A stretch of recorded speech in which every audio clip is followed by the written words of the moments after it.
The earth weeps. A divine alarm echoes through the noise. A call, not to wait, but to act. To do what is right. To rise and to fight. But what is the battle we face? Are we fighting for the good of all? Or merely caught in conflict, fighting one another?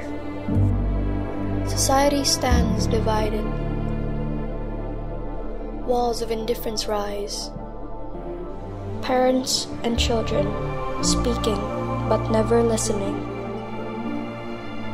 Voices filled with anger, drowning out the need for understanding. And beyond our homes, war rages.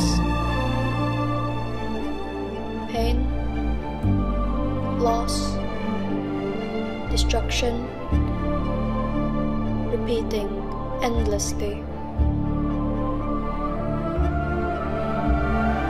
But in the silence, a question lingers.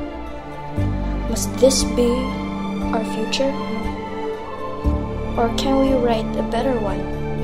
What if love was stronger than hate? What if peace was louder than war? What if success wasn't a race, but a journey we walk together? This is not just a performance. It is a promise. A promise that we will try, that we will hope, that we will dream together. One world, one dream, a future we create side by side.